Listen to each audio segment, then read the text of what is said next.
وأحسن منك لم تر قط عيني، وأجمل منك لم تلد النساء. خلقت مبرأ من كل عيب، خلقت مبرأ من كل عيب، كأنك قد خلقت كما تشاء. كتاب أنزلناه إليك مبارك ليدبروا آياته وليتذكر أولو الألباب. یہ کتاب برکت والی ہے جسے ہم نے آپ کی طرف نازل فرمایا ہے تاکہ دانش مند لوگ اس کی آیتوں میں غور و فکر کریں اور نصیحت حاصل کریں۔ اللہم صلی علی سیدنا محمد وعلی آل سیدنا محمد بعدد کل ذرۃ مئۃ الف الف مرۃ۔ سامعین و ناظرین کرام، السلام علیکم ورحمۃ اللہ وبرکاتہ۔ سامعین کرام، سورہ نور، درس نمبر 1637، حصہ چہارم، آیت نمبر 63۔ آج کا موضوع، کیا ہم دنیا کے دھوکے کا شکار ہو گئے ہیں؟ اس کے ساتھ آج کے سبق کا آغاز کرتے ہیں۔ سب سے پہلے گزشتہ سبق کا اعادہ ہوگا۔ اعوذ باللہ من الشیطان الرجیم۔ پناہ مانگتا ہوں میں اللہ کی شیطان مردود سے۔ بسم اللہ الرحمن الرحیم۔ شروع اللہ کے نام سے جو بڑا مہربان نہایت رحم والا ہے۔ لا تجعلوا دعاء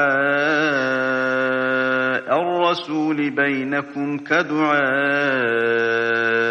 بعضكم بعضا، قد يعلم الله الذين يتسللون منكم لواذا، فليحذر الذين يخالفون عن أمره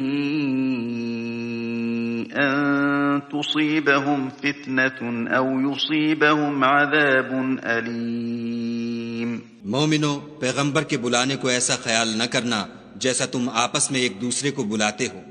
بے شک خدا کو وہ لوگ معلوم ہیں جو تم میں سے آنکھ بچا کر چل دیتے ہیں، تو جو لوگ ان کے حکم کی مخالفت کرتے ہیں ان کو ڈرنا چاہیے کہ ایسا نہ ہو کہ ان پر کوئی آفت پڑ جائے یا تکلیف دینے والا عذاب نازل ہو۔ سامعین کرام، سورہ نور، آیت نمبر 63، لفظی ترجمہ، لا تجعلوا دعاء الرسول بینکم کدعاء بعضکم بعضا۔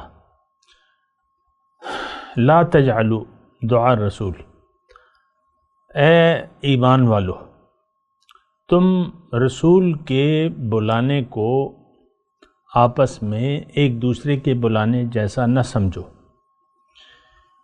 قد یعلم اللہ الذین یتسللون منکم لواذا، اللہ تعالیٰ جانتا ہے، انہیں جانتا ہے جو تم میں سے چھپ کر کھسک جاتے ہیں۔ فَلْيَحْذَرِ الَّذِينَ يُخَالِفُونَ عَنْ أَمْرِهِ، پس ڈرنا چاہیے ان لوگوں کو جو اللہ کے حکم کی مخالفت کرتے ہیں، انہیں اس بات سے ڈرنا چاہیے ان تصیبہم فتنۃ، کہ ان پر کوئی آفت آ جائے، او یصیبہم عذاب علیم، یا ان پر کوئی دردناک عذاب نازل ہو جائے۔ اہم آیت ہے سامعین کرام۔ اصل میں رسول کے ساتھ جو سلوک ہے آج بھی ہمارا، وہ مناسب نہیں ہے۔ یعنی دیکھیں، رسول کی ذات تو آئی ہے ہمیں اللہ تعالیٰ کی طرف بلانے والا اور خوشخبری دینے والا اور ڈرانے والا، نذیرا و بشیرا وداعیا الی اللہ باذنہ وسراجا منیرا۔ تو ہم تو نہ حضور صلی اللہ علیہ وسلم کی دعوت کو جانتے ہیں، نہ ہمیں جو خوشخبری دی جا رہی ہے اس پر بھی یقین نہیں ہے، جس سے ڈرایا جا رہا ہے اس پر بھی ہمیں یقین نہیں ہے، اور جس طرف دعوت دی جا رہی ہے یعنی اللہ کی طرف، ہم اس کی الٹی سمت، یعنی اس کو ہم نے رد کر کے اپنی منزل جو ہے وہ دنیا کو بنا لیا ہے۔ دیکھیں دل اب ایک وقت میں دو، یعنی دیکھیں دل کی بات تو میں اگر زیادہ آپ کو صحیح بات کروں تو یہ ہے کہ دو مختلف راستوں پر آپ بیک وقت نہیں چل سکتے۔ انسان جب دیکھیں دنیا میں آتا ہے تو یا تو یہ اللہ کے راستے پر چلے گا یا نہیں چلے گا۔ اللہ کا راستہ دین اسلام ہے، پیغمبر کی اطاعت ہے۔ تو آج تو اللہ کے راستے پر دیکھیں اللہ ہماری منزل نہیں ہے، کلیئر بات۔ ہم نے تو دنیا کو منزل بنا لیا ہے، دنیا کے دھوکے میں آ گئے ہیں، دنیا کو حقیقت سمجھ بیٹھے ہیں۔ اس وقت ہماری منزل دنیا ہے، ظاہر ہے، ظاہری مفادات ہماری ترجیح ہیں۔ ہمیں آخرت محبوب نہیں ہے، محبوب دنیا ہے اور دنیا کے مفادات ہیں۔ اور یہ تو کافروں کی دلیل اللہ تعالیٰ نے دی ہے، کافروں کی علامت ہے، الذین یستحبون الحیات الدنیا علی الآخرہ۔ بہرحال میں جو اپنا مضمون ہے اسی کی طرف آنا چاہ رہا ہوں کہ رسول کے ساتھ کیسا معاملہ ہونا چاہیے ہمارا۔ رسول تو آپ کے لیے آیا، اللہ تعالیٰ نے بھجوایا ہے۔ قد جاءکم رسول من انفسکم عزیز علیہ ما عنتم حریص علیکم بالمؤمنین رؤوف الرحیم وداعیا الی اللہ باذنہ وسراجا منیرا وانک لتہدی الی صراط مستقیم، اور آپ ان کو سیدھے راستے کی طرف بلا رہے ہیں۔ اب دیکھیں یہ بات ذرا نوٹ کر لیں، رسول کی دعوت اللہ تعالیٰ کی طرف ہے اور ان کو اپنا کام کرنا ہے، دعوت دینی ہے۔ اب باقی تو جواب کا مسئلہ ہے، وہ اللہ تعالیٰ نے ہمیں اس میں آزادی دے دی ہے۔ وَقُلِ الْحَقُّ مِن رَبِّكُمْ فَمَنْ شَاءَ فَلْيُؤْمِنْ وَمَنْ شَاءَ فَلْيَكْفُرْ۔ حق تو رب کی طرف سے ہے، اب جس کا جی چاہے یقین کر لے، جس کا جی چاہے انکار کر دے، یہ ہماری مرضی ہے۔ ہمارے جی میں آیا کہ ہم انکار کر دیں، سو ہم نے آج کے مسلمان نے سب کے سب اللہ ماشاء اللہ کی بات الگ ہے، انکار کیا ہوا ہے رسول کی دعوت سے۔ پھر رسول کے دیکھیں آج رسول کی جو اہمیت ہے، ان کی دعوت کی اہمیت ہماری نظر میں کچھ بھی نہیں ہے۔ ہم تو یہاں تو اللہ تعالیٰ فرما رہے لا تجعلوا دعاء الرسول کدعاء بینکم بعدا کدعاء بعدکم بعدا، تم جیسے ایک دوسرے کو پکارتے ہو اس طریقے سے تو تم اس کو نہ لو، اس کو اہمیت دو، ان کی پیروی کرو، اتباع کرو، قبول کرو۔ اللہ تعالیٰ نے قرآن مجید میں فرمایا ہے استجیبوا للہ وللرسول اذا دعاکم لما یحییکم، اے لوگو جواب دو، للہ وللرسول اذا دعاکم، جب رسول اللہ تعالیٰ اور اس کے رسول تمہیں بلائیں، کس طرف؟ اللہ کی طرف۔ اللہ اپنی طرف اور رسول اللہ کی طرف ہمیں بلاتا ہے، وداعیا الی اللہ۔ تو اس میں کیا ہے؟ لمن یحییکم، تھوڑا سا دیکھیں، غور کریں نا۔ میں تو دیکھیں آپ سے ہی مخاطب ہوں، اگر آپ ہی میری باتوں کو پوری توجہ سے نہیں سنیں گے تو پھر میرا بیٹھنا یہاں فضول ہو گیا۔ یہ بات نوٹ کر لینا۔ یہاں کیا ہے؟ لا تجعلوا دعاء الرسول بینکم کدعاء بعدکم بعدا، رسول کی بلانے کو اہمیت دو۔ اگر تم اس کو اہمیت نہ دو گے، یہ آیت ہی آپ کو دیکھ لیں، پھر فَلْيَحْذَرِ الَّذِينَ يُخَالِفُونَ عَنْ أَمْرِهِ،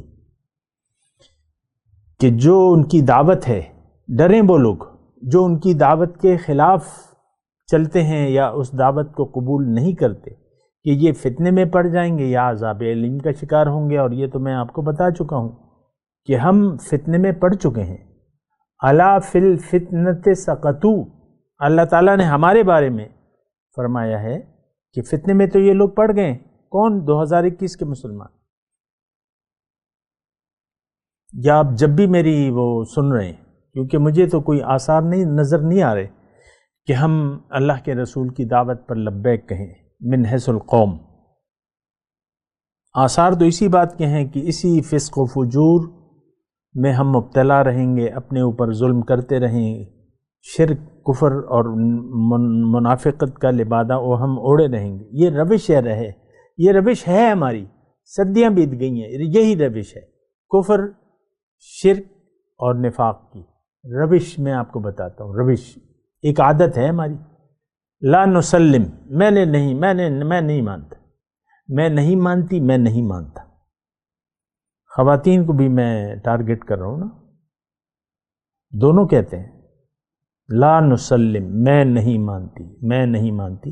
آپ اپنی طبیعت کو تو دیکھ لینا، آپ کی اطاعت کی طرف آپ کی طبیعت نہیں آتی، کامل اطاعت کی طرف۔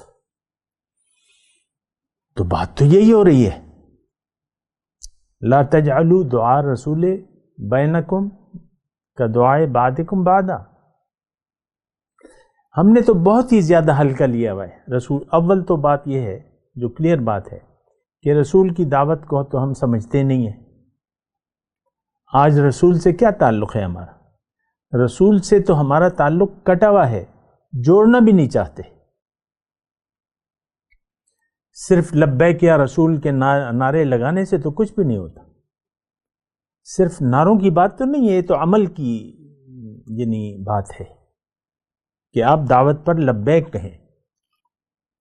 یہ صرف نعرے تو نہیں ہے کہ آپ یعنی ایک بہت یعنی میں کیا کہوں، معاملہ بہت ہی زیادہ بگڑا ہوا ہے، بہت ہی زیادہ بگڑا ہوا ہے۔ روایات اور یہ جذبے، یہ جذبات، اور پھر یہ آپ دیکھ لیں کیا مطلب ہمارے رد عمل ہوتا ہے۔ نعتوں پہ سر ہلا ہلا کے دعوت دیتے ہیں، پھر نعت خواں جو ہے وہ اصرار کرتے ہیں کہ آپ ہاتھ اٹھائیں میرے ساتھ، ہاتھ اوپر۔ ہر ایک نعت کے آپ بعض نعت خوانوں کو دیکھیں نا کہ وہ ہر نعت کے شعر پہ ایسے یا دونوں ہاتھ کہ تم بھی گاؤ میرے ساتھ، تم بھی۔ کوئی عجیب ہے، کوئی ایک تماشا لگا ہوا ہے۔ نعت رسول سے بھی مطلب ایسی سلوک کر رہے ہیں۔ بھئی نعت تو ایک جذبے اور محبت اور شوق میں ڈوب کر پڑھنے کا اور اس پر عمل کرنے کا نام ہے۔ اصل نعت کیا ہے کہ آپ رسول کے نقش قدم پر چلیں اور رسول کی مخالفت کریں اور زبان سے نعت پڑھیں، تو یہ تو کوئی نعت نہیں ہوئی۔ اکثر تو آپ دیکھیں پیسے لے کے نعت خواں جو ہے، ریٹ ہیں ان کے نعت خوانوں کے، ہزاروں روپے ریٹ طے ہوتا ہے، اور پھر جناب وہ صاحب تشریف لاتے ہیں۔ پیسوں کے بغیر تو کوئی نہیں آتا۔ آپ ان کو ٹکٹ دیں گے یا ہوائی سفر کا ٹکٹ دیں گے اور پیسے بھی دیں گے اور کھانا پینا رہنا سب بندوبست کر کے، اور پھر ان کو ایک وی آئی پی ٹریٹمنٹ بھی چاہیے، وی آئی پی ٹریٹمنٹ۔ خیر میں آپ کو دیکھیں وہ بات تو میں آپ کو نہیں کر رہا، مسئلہ ہے رسول کا اور اللہ کے بندوں کے ساتھ۔ دیکھیں جو رسول کے امتی ہیں، جو اس وقت ہیں، جو نائبین رسول ہیں، جو اللہ کے بندے ہیں، اللہ کے خلیفہ ہیں، یہ سارا ایک ہی سلسلے کی لڑی ہے۔ یہ حضور کے سچے امتی ہیں۔ آپ نے ان کے راستے پر چلنا ہے، ان کی پیروی کرنی ہے، اطاعت کرنی ہے، نائب رسول کی اطاعت کرنی ہے، کیونکہ وہ آپ کو اللہ کی طرف دعوت دیتے ہیں اور اللہ کا راستہ آپ کو بتاتے ہیں۔ یہ کوئی الگ سی چیز نہیں ہے۔ جو اللہ کے بندے ہیں وہ تو اللہ کے بندے ہیں۔ دیکھیں موسیٰ علیہ السلام موجود تھے اپنے دور میں، اور آخر میں فرعون نے یہ فیصلہ کر لیا، مصر کی میں بات کر رہا ہوں،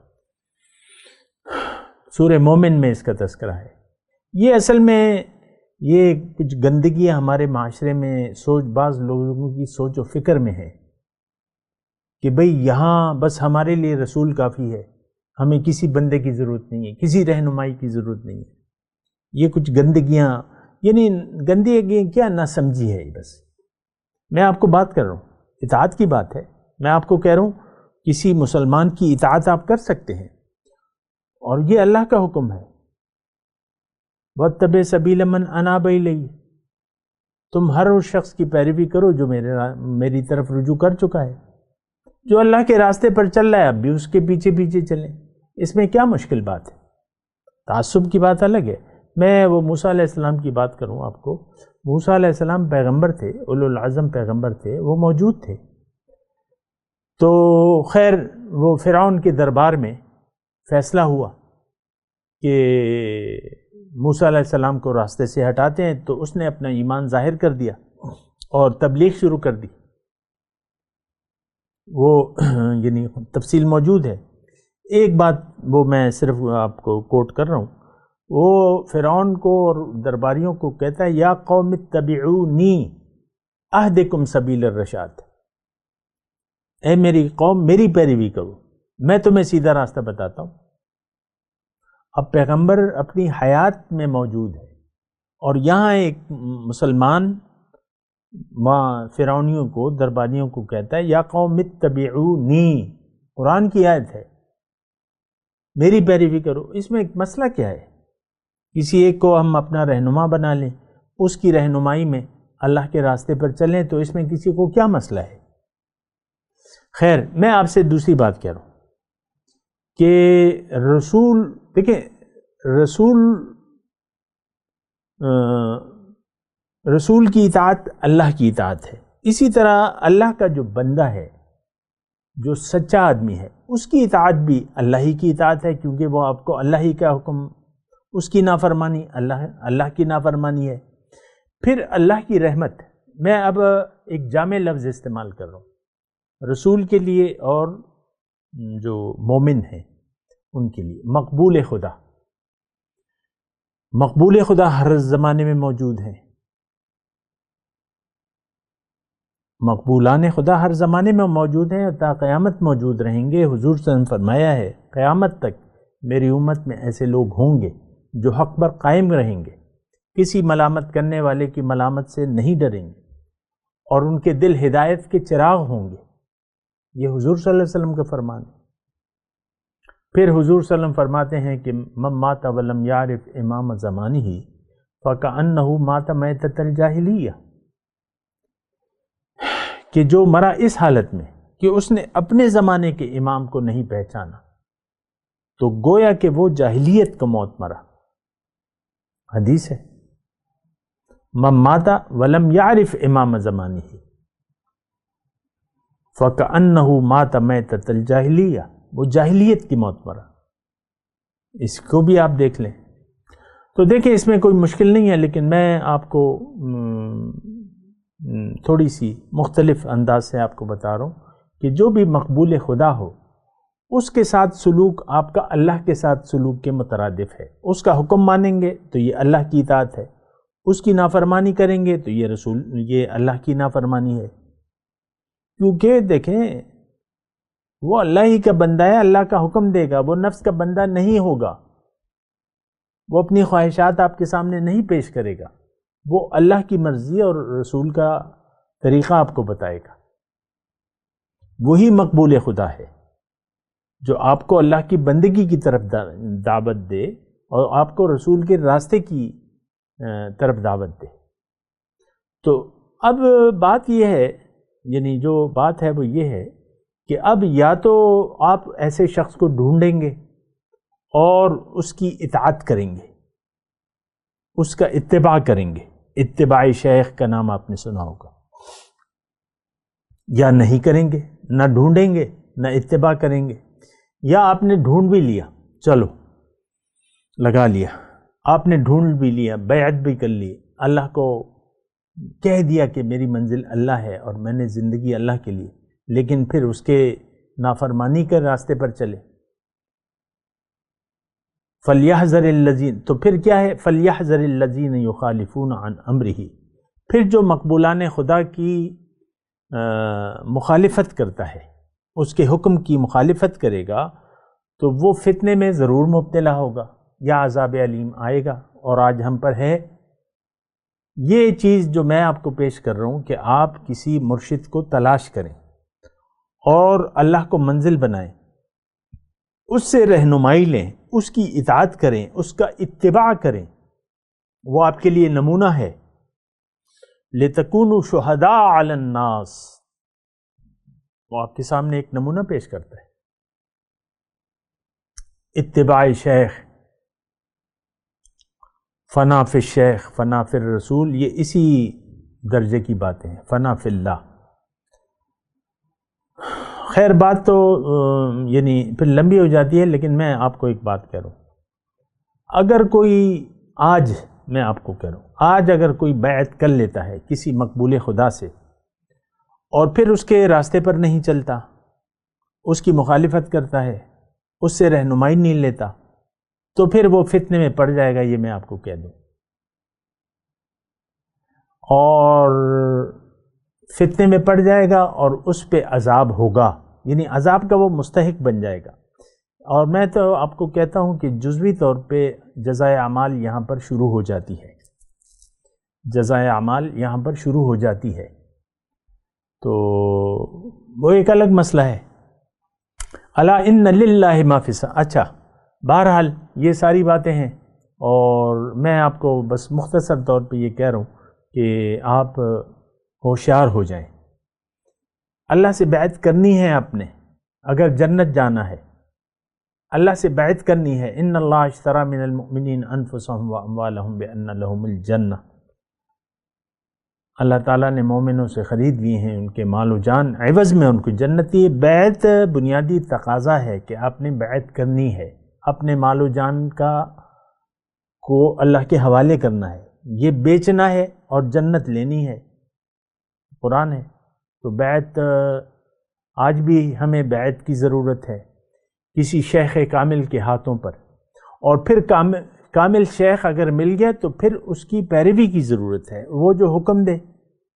عام طور پہ یہ دیکھا جاتا ہے آج کل جو بھی بیعتیں ہوتی ہیں، ہم تو بیعت کی اہمیت سے واقف نہیں ہیں، اور پھر زیادہ تر جو ہے وہ ڈبہ پیر قسم کے لوگ ہیں اور خاندانی نظام چلا رہا ہے، اور بس وہ ایک الگ مسئلہ ہے۔ یہ تو پھر وہ اقبال نے کہا ہے نا کہ خدایا تیرے سادہ لوح بندے کدھر جائیں، کہ سلطانی بھی، کہ درویشی بھی عیاری ہے اور سلطانی بھی عیاری، لیکن مایوسی کی تو بات نہیں ہے۔ اللہ تعالیٰ نے فرمایا والذین جاہدوا فینا لنہدینہم سبلنا، اگر آپ حق کے متلاشی ہیں تو اللہ تعالیٰ اپنے راستے آپ کی طرف کھول دے گا۔ والذین جاہدوا فینا لنہدینہم سبلنا وان اللہ لمع المحسنین، جو لوگ میرے بارے میں جد و جہد کرتے ہیں تو میں بہت سے راستے کھول کر رکھ دوں گا، اور ہم تو ہیں مخلصوں کے ساتھ ہیں۔ تو اللہ تعالیٰ، دیکھیں میں آپ کو مختصر بات کہتا ہوں کہ اللہ تعالیٰ پھر آپ کی مدد کرے گا، اگر آپ اللہ کے طالب ہیں، اگر آپ طالب مولا ہیں تو پھر آپ کو ایک منظور شدہ اللہ کے بندے کی تلاش ہوگی، خلیفۃ اللہ، خلیفۃ الرسول یا نائب رسول، اس کو آپ تلاش کریں۔ پہلے تو اپنے دیکھیں نیت بنائیں کہ میں نے اللہ کو ناراض نہیں کرنا، اللہ کو راضی کرنا ہے۔ اس کے لیے پھر عملی طریقہ اور پھر ایک نمونہ آپ کو چاہیے، عملی نمونہ آپ کو چاہیے۔ آپ کو میں نے بتایا نقل کی، انسان نقل کی صفت ہے اور نقل میں کمال ہے، نقل میں انسان کا کمال ہے اور معراج ہے۔ فاتبعونی یحببکم اللہ، میری نقل کرو، اللہ تعالیٰ تمہیں محبوب بنا لے گا۔ سبحان اللہ۔ تو جو آخری بات اس سلسلے میں آپ کو کہنا چاہتا ہوں وہ یہ ہے کہ آپ دیکھیں جب ایسا بندہ مل گیا تو پھر اس کی قدر کریں۔ اگر آپ اس کی قدر نہیں کریں گے تو پھر تو باتیں ایک سی ہو گئی، جو بیعت کرنے والے نہ کرنے والے تو ایک سی۔ یہ تو دیکھیں سودا چکانے کی بات کے لیے ہوتا ہے، آپ سودا چکا دیا پھر آپ کو اپنے جان و مال کو حوالے کرنا پڑے گا اللہ کے ہاں۔ تو بہرحال یہ ساری باتیں ذرا نوٹ کر لیں اور الا ان للہ ما فی السماوات والارض، اللہ تعالیٰ نے فرمایا کہ بھئی سب کچھ جو ہے آسمانوں اور زمین میں وہ اللہ کا ہے، مالک اللہ ہے۔ تو اس کا مطلب کیا ہے؟ سب کچھ الا ان للہ، یعنی ہر چیز کا مالک اللہ ہے، خالق کائنات اور مالک کائنات اللہ ہے، مطلب اللہ بادشاہ ہے اور صاحب جود و کرم ہے، سبحان اللہ، اور دینے والا ہے اور رحمتیں برسانے والا ہے، اپنی رحمتیں لوٹانے والا ہے۔ لیکن اگر ہم طلبگار بن گئے اور اگر ہم طلبگار نہیں ہیں تو مسئلہ پھر مشکل ہو جائے گا۔ بہرحال یہ اس پہ تو انشاءاللہ آنے والے درس میں بات کروں گا، ابھی میں تلاوت کرتا ہوں، میرے ساتھ دہرائیے۔ اعوذ باللہ من الشیطان الرجیم، بسم اللہ الرحمن الرحیم،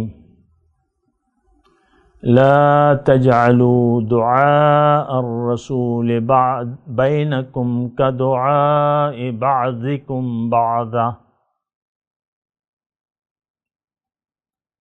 قد يعلم الله الذين يتسللون منكم لواذا فليحذر الذين يخالفون عن أمره أن تصيبهم فتنة أو يصيبهم عذاب أليم۔ اب ان آیت کی تلاوت اور ترجمہ۔ اعوذ باللہ من الشیطان الرجیم، پناہ مانگتا ہوں میں اللہ کی شیطان مردود سے۔ بسم اللہ الرحمن الرحیم، شروع اللہ کے نام سے جو بڑا مہربان نہایت رحم والا ہے۔ لا تجعلوا دعاء